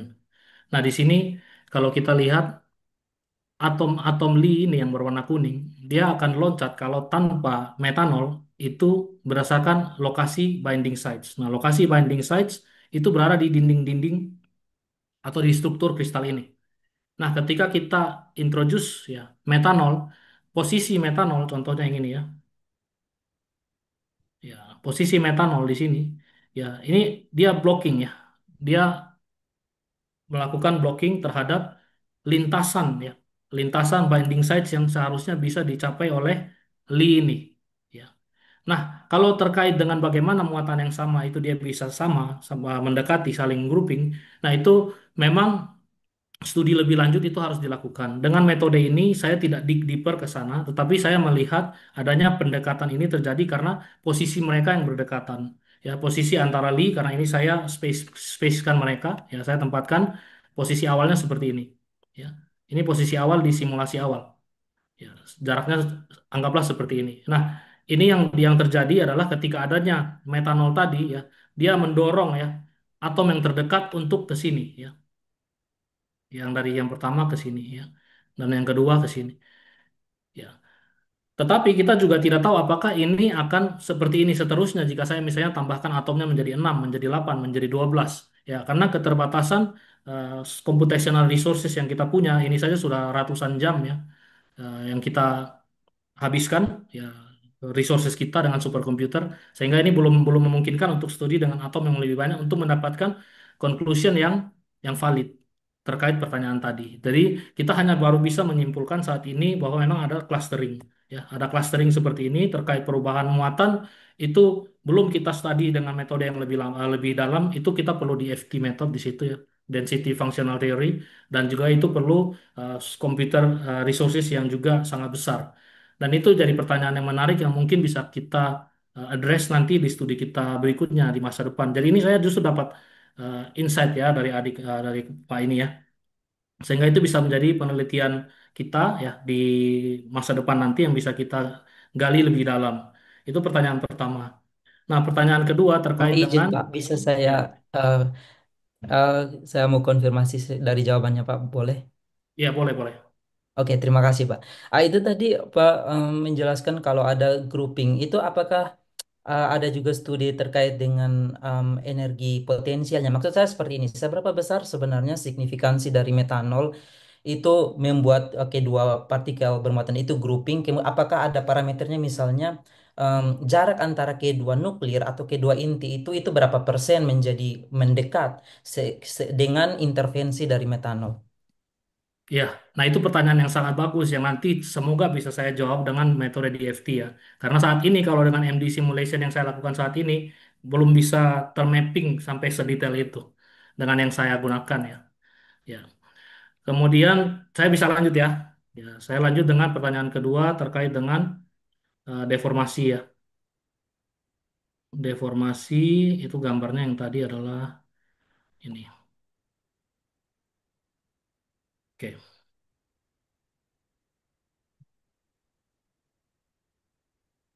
Nah, kalau dari sisi deformasi, kembali ya, karena keterbatasan MD simulation ya, kita tidak bisa dig deeper karena pertanyaannya ini sangat sangat mendalam dan membutuhkan metode yang jauh lebih akurat ya dari sisi eh, resolusinya, resolusi studinya ya. MD simulation ini kan kita hanya memperhatikan atom sebagai kelereng ya. Ya, sementara kalau kita mau menjawab pertanyaan tadi ya, kita butuh DFT method untuk menggali lebih dalam. Nah, kalau dari sini kita hanya melihat fenomena yang terjadi yaitu terjadi perubahan struktur fisik saja ya yang kami lihat ya. Kami tidak menggali dengan sisi aspek-aspek lain yang menyebabkan ini.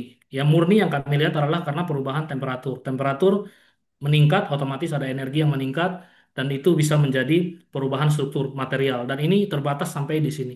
Jadi pertanyaan tadi sangat penting dan juga bagus untuk masukan kami dan akan saya catat. Semoga juga bisa kita studi dengan metode yang berbeda. Jadi ada dua hal yang sudah sangat bagus yang disampaikan. Ini berupa saran ya untuk tim saya juga ke depan kalau ada kesempatan riset lagi, kami bisa riset dengan metode yang berbeda untuk menjawab itu. Nah, kalau terkait dengan platinum, ya, platinum ini memang sangat banyak kalau kita lihat riset untuk mensubstitusi ataupun tidak bisa dihilangkan murni ya platinum itu hilang karena kita masih butuh platinum tapi paling tidak menguranginya. Ya, kalau dikombinasikan dengan karbon nanotube itu sudah ada studinya dan itu bisa, dengan boron nitride nanotube juga bisa, dengan grafin juga bisa, hexagonal boron nitride juga bisa, ya borofin juga bisa. Semua material yang saya pelajari ini itu bisa digunakan untuk membantu mengurangi kadar dari platinum ini. Tapi selain dari material ini, banyak lagi tipe nanomaterial yang juga ada. Kenapa ilmu ini sangat luas? Karena tipe material itu sangat menentukan bagaimana kita bisa gunakan untuk kedepannya. Itu sih Pak Arsyad. Gimana Pak Arsan? Cukup Pak, terima kasih. Terima kasih, Pak Arsul. Baik, kita langsung masuk lagi ke yang daring. Tadi ada yang tangan, silakan. Silakan.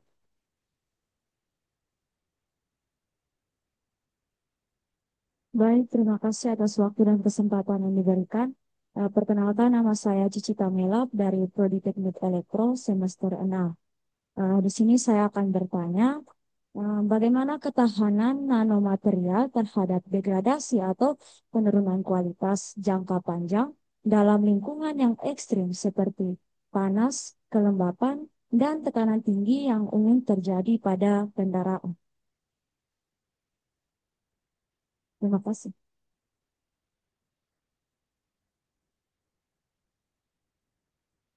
Baik, Pak Hakan mungkin bisa langsung menjawab pertanyaan dari Cici. Oke, terima kasih Adik Cici ya. Pertanyaannya juga sangat menarik. Nah, kalau dari sisi ketahanan material nano ini digunakan dalam kondisi ekstrim, tadi hasil simulasi saya itu contohnya sudah mempelajari ya, bahwa dalam kondisi ekstrim 450 Kelvin itu terjadi perubahan strukturnya. 450 Kelvin itu sangat tinggi ya, karena temperatur ruangan itu 300 Kelvin. Dengan naik 450 sudah terjadi perubahan. Melting temperaturnya contohnya itu mencapai 500 Kelvin. Nah, dari sisi bagaimana kalau penggunaan jangka panjang? Nah, itu adalah keterbatasan dari sisi MD simulation, adik Cici ya. MD simulation kita baru bisa simulasikan dalam waktu jam. Paling tinggi tadi ya simulasi saya 200-an jam, sekitar seminggu itu running nonstop 40 komputer bersamaan. Itu udah fasilitas top yang kami punya di Cornell. Nah, kalau kita mau simulasikan sampai jangka panjang, misalnya kita butuh tahunan, itu tidak bisa disimulasikan dengan sistem MD simulation. Ya, itu tentu harus eksperimen dan itu dengan metode yang berbeda. Tetapi kalau dari sisi yang kita studi saat ini, nanomaterial ini punya potensi untuk bisa digunakan dalam jangka panjang. Karena dari sisi ketahanannya, kekuatannya, dari tensile strength-nya saja sudah ratusan kali lebih kuat dari baja. Jadi kalau material ini ratusan kali lebih kuat dari baja, harusnya ketahanannya jauh lebih kuat dari baja untuk dipakai dalam waktu yang lama. Itu semoga menjawab adiknya. Baik, terima kasih untuk jawabannya Pak Yakob. Kita masih punya waktu sisa 3 menit lagi. Mungkin masih ada pertanyaan. Satu saja ya. Silakan.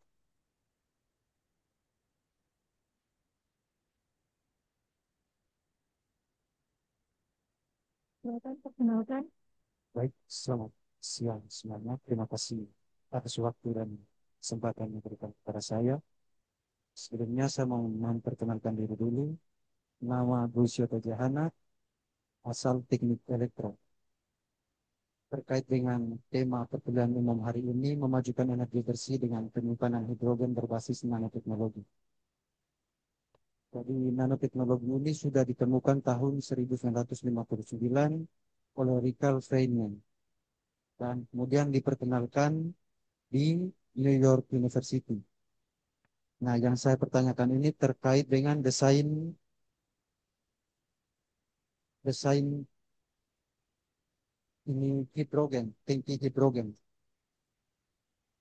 Tadi saya sempat petik yang dijelaskan bahwa dalam tangki hidrogen itu membutuhkan tekanannya 700 psi dan itu tekanan yang sangat besar menurut saya. Jadi yang saya ingin tanyakan apakah setiap desain untuk kendaraan yang akan diinovasikan ini tekanannya selalu sama atau setiap kendaraan itu beda-beda tekanannya dan kira-kira ketika tekanan itu diterapkan di jenis kendaraan yang membutuhkan tangkinya agak kecil, apakah dia maksimal kerjanya atau bagaimana? Sekian dan terima kasih. Pak Yakob, silakan.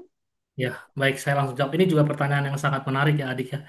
Nah, dari sisi tekanan tadi yang sampai 700 bar, itu kalau kita menggunakan baja sebagai media menyimpan hidrogen. Kalau kita menggunakan baja, karena baja itu energy density untuk bisa disimpan itu hanya seperti itu, butuh tekanan yang tinggi, ya. Sementara kalau kita menggunakan nanomaterial, itu kita cukup menggunakan temperatur 1 atm, ya, 1 atmospheric pressure seperti udara kita saat ini di ruangan saya, di ruangan adik-adik. Jadi nanomaterial itu tidak butuh tekanan tinggi. Ya, ini yang menyebabkan kenapa kita riset nanomaterial. Jadi kita tidak perlu menyimpan hidrogen dengan tangki bertekanan tinggi.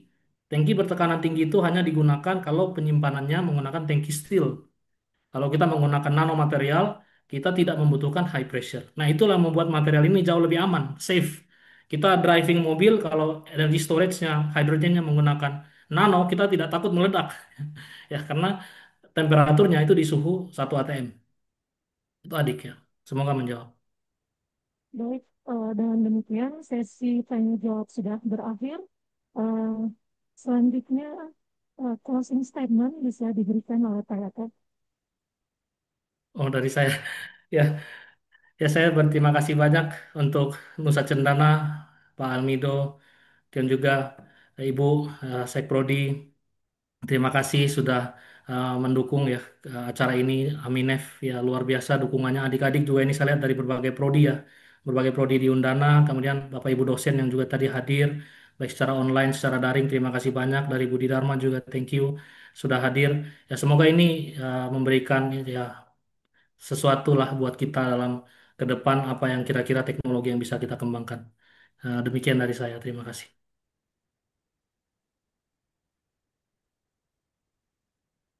Baik, terima kasih kepada pemateri dan juga moderator kita pada hari ini. Kita berikan tepuk tangan dulu untuk pemateri dan juga moderator pada hari ini. Selanjutnya untuk menutup kegiatan pada hari ini, saya minta sepatah dua kata dari Koordinator Prodi Teknik Elektro. Oke, selamat siang semua. Terima kasih untuk MC yang memberikan kesempatan kepada saya. Saya sangat berterima kasih kepada Bapak Dr. Jacob yang mau berbagi ilmu kepada kami di Jepang sini, terutama bagi adik-adik mahasiswa. Ya, semoga materi yang diberikan bisa mendapatkan respon dari adik-adik mahasiswa itu untuk sebagai pemicu untuk mempelajari hal yang baru lagi. Kami juga dari Prodi Teknik Elektro mengucapkan terima kasih atas dukungan dari Amine dan juga Kampus Budi Dharma. Semoga kegiatan seperti ini bisa tetap berjalan. Ya, mungkin semakin banyak lagi kita jadi berkolaborasi seperti kuliahan atau kegiatan yang lain lah. Ya, semoga kerjasama ini bisa tetap langsung, bukan cuma saat ini. Jadi jangan cuma alfa dan omega saja, tapi bisa berlanjut di kegiatan-kegiatan yang lain. Sekali lagi saya mengucapkan banyak terima kasih kepada pihak Aminet, Bapak Dr. Jacob, dan juga Kampus Budi Dharma. Terima kasih dari saya. Baik, terima kasih kepada Bapak Koordinator Program Studi Teknik Elektro. Sebelum kita mengakhiri kuliah umum kita pada hari ini, saya ingin menyampaikan beberapa eh, informasi. Rekaman kuliah umum hari ini dapat disaksikan di akun YouTube dan Facebook Aminep. Dan untuk informasi beasiswa Fulbright bagi warga Indonesia yang ingin menjalankan studi riset di Amerika Serikat, bisa kunjungi website Aminef.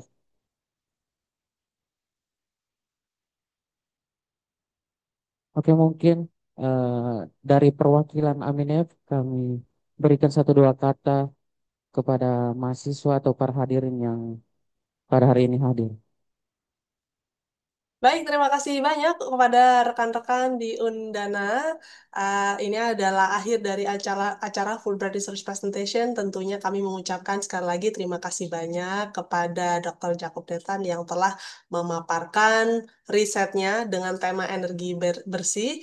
Ini tentunya adalah sebuah topik yang sangat penting ya bagi Indonesia dan semoga topik tersebut bermanfaat dan juga bisa membuka wawasan serta menambah inspirasi terutama kepada rekan-rekan mahasiswa yang hadir pada acara ini.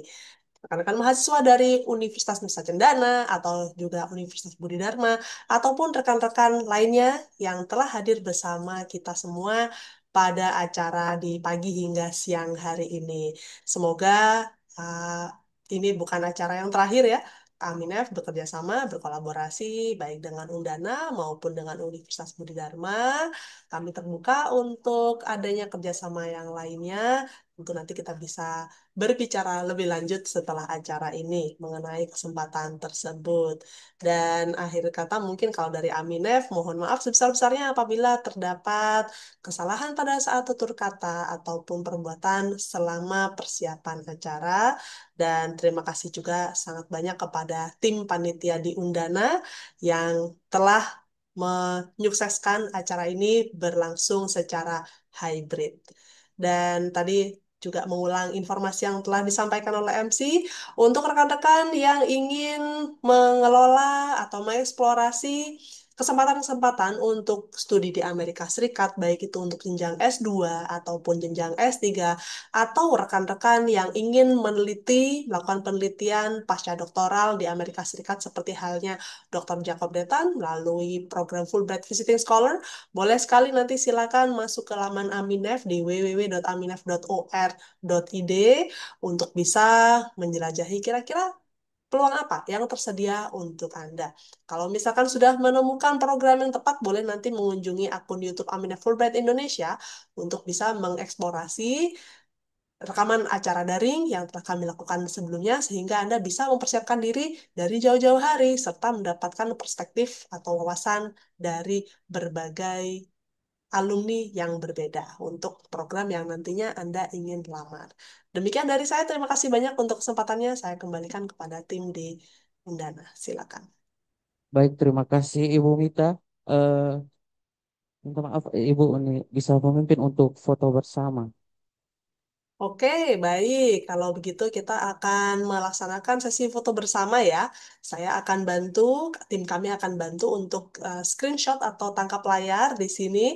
Saya akan mulai untuk foto bersama dengan perwakilan Undana yang ada, tapi nanti untuk rekan-rekan di Undana mohon dibantu arahkan yang screenshot kedua, arahkan kameranya kepada rekan-rekan adik-adik mahasiswa yang hadir dalam ruangan ya. Nah, sambil menunggu adik-adik yang ada dalam ruangan, boleh mulai maju ke depan supaya nanti bisa terlihat di tangkapan layarnya ya. Karena tadi saya lihat ada yang duduknya agak jauh, jadi sayang sekali kalau tidak terlihat karena lokasi duduknya ya.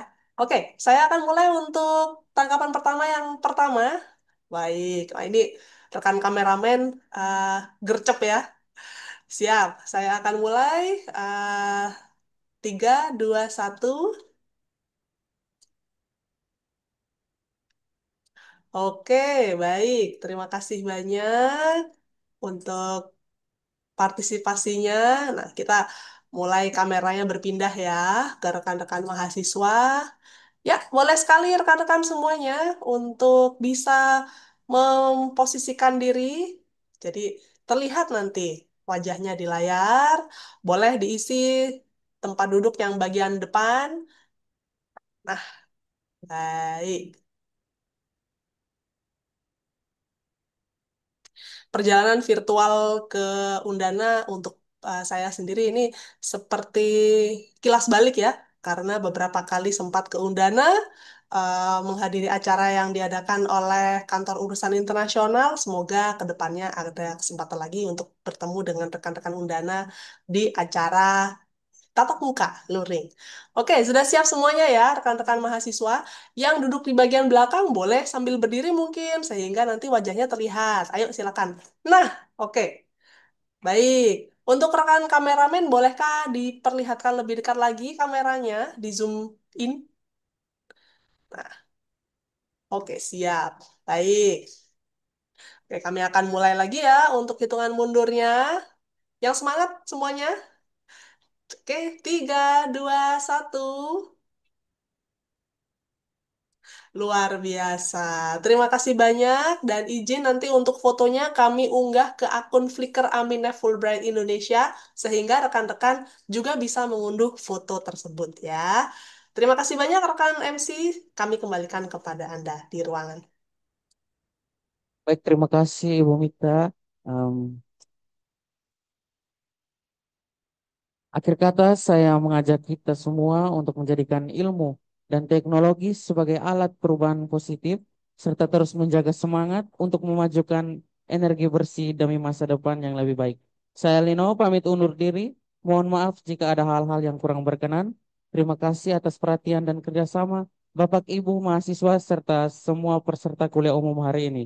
Wassalamualaikum warahmatullahi wabarakatuh. Salam, salve. Om Santi Santi Santi Om, nama budaya, salam kebajikan, salam sejahtera, dan selamat siang untuk kita semua. Terima kasih. Terima kasih, selamat siang. Terima kasih banyak Pak Jakob yang sudah Terima kasih.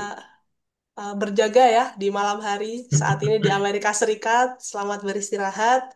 Ya. untuk Bapak dan safe flight untuk perjalanan kembali ke Indonesia dan selamat melanjutkan aktivitas dan selamat siang untuk rekan-rekan yang bergabung secara langsung di Undana ataupun rekan-rekan yang bergabung secara daring di Zoom meeting ini. Terima kasih. Terima kasih. Terima kasih, Bu.